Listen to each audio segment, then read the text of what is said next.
If you care a lot about your relationships and you still walk away from conversations feeling misunderstood, this video is for you. I want to talk about something that's really common, especially for emotionally aware people, and that's over-explaining. Lots of us do this without even realizing that we're doing it. I want to be really clear about something before we go any further. This video isn't about fixing you or pointing out what you're doing wrong. It's more about understanding why certain patterns keep showing up, even when you know better intellectually. If you've ever walked away from a conversation thinking, why did I say all of that? Or, I didn't need to say all of that, oh my gosh, I said too much, and then later felt guilty or unsettled for no clear reason, you're not imagining it. There's usually a reason that your body reacts that way. Now, here are a few moments that you might recognize. You say no to something and immediately you feel the urge to explain why. Or you notice yourself adding extra context to things, softening your words, or circling back just to make sure that the other person actually understood your intentions. You might even replay the conversation later, wondering if you said the wrong thing or if you should have explained yourself better. A lot of people assume that over-explaining is about communication, but most of the time it's actually about safety. For many of us, over-explaining started in environments where being misunderstood didn't feel comfortable, didn't feel neutral. Maybe your feelings were questioned. Maybe your intentions were assumed instead of being asked about. Or maybe silence or tension felt uncomfortable, even risky. So, your body learned something early on. Explaining things thoroughly helped to smooth things over. It reduced tension, it kept the peace. That response made sense then. But the thing is, our nervous system doesn't automatically update when our environment changes. So this pattern of over-explaining stays even when we're no longer in those environments. Something that's really telling is that over-explaining isn't consistent. You might notice that with some people you feel relaxed. You say something simple and it connects. You don't feel the need to justify or defend yourself. But with other people, your body tightens almost immediately. You start choosing your words carefully. You add context, you clarify, you soften your words. That difference matters. It's not that you suddenly forgot how to communicate. It's that your body is picking up on whether it feels safe in that dynamic. And realizing that can shift the question from what's wrong with me to what's happening here. I also want to clear something up because this part is important. Explaining by itself isn't a bad thing. Healthy explaining feels grounded and it comes from choice. It's a conscious decision that you make. You're sharing because you want to share, not because you feel pressured to.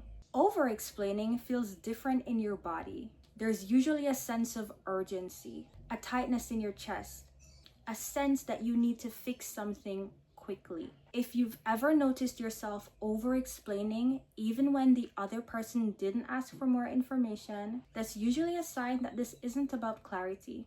It's about giving them a reassurance. Learning to notice that distinction helps you to respond with more intention instead of self-judgment. This is where guilt usually enters the picture. If you spent a long time feeling responsible for other people's emotions and other people's reactions, your nervous system starts to associate boundaries with discomfort. So even when you say something calmly or you make a reasonable decision, your body reacts afterwards, not because you did something wrong, but because it learned to expect consequences. Logically, you know that you handled things fine, but your body is reacting to old associations, not the present moment. That uncomfortable feeling isn't your intuition, it's a learned response. And this is how a lot of people get stuck in the loop. You sense tension, you explain yourself to ease the tension that you feel. Things feel calmer for a moment, but then doubt or guilt creeps in. So you explain yourself a little bit more, Over time, it becomes easy to believe that the problem is clarity, that if you could just explain things a little bit better, that the discomfort would stop.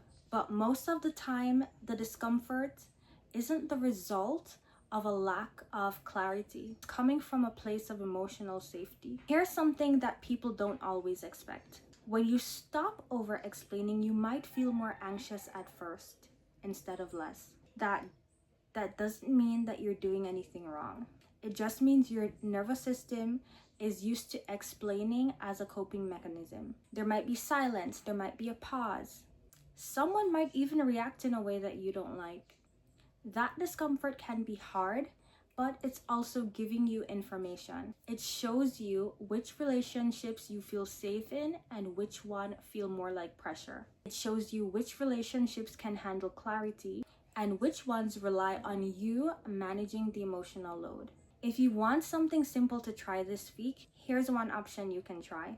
The next time you feel the urge to explain yourself, just pause for a second. Not to judge yourself, but to notice. Ask yourself, am I explaining because I genuinely want to share? Or is it because I feel uncomfortable right now? If you still want to explain after the pause, that's completely okay.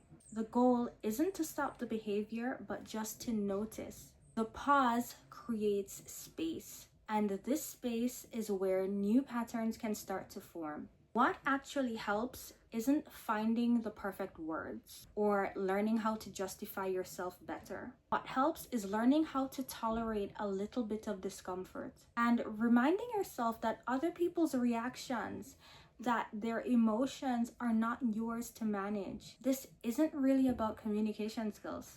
It's about your nervous system being aware. It's about being aware of your nervous system. And guess what? It's a process. It doesn't happen overnight. If this video brought up a familiar, heavy feeling that you get after having certain conversations, I made something just for you. I created an emotional reset guide. It walks you through how to calm your body after stressful interactions so that you're not stuck replaying every conversation in your head. You can download it using the link in the description. And if this kind of content was helpful for you, you're welcome to like the video, subscribe, or share what resonated with you in the comments. You don't need to earn understanding by over-explaining yourself. You're allowed to take up space just as you are. Thanks so much for watching, and I'll see you in the next one.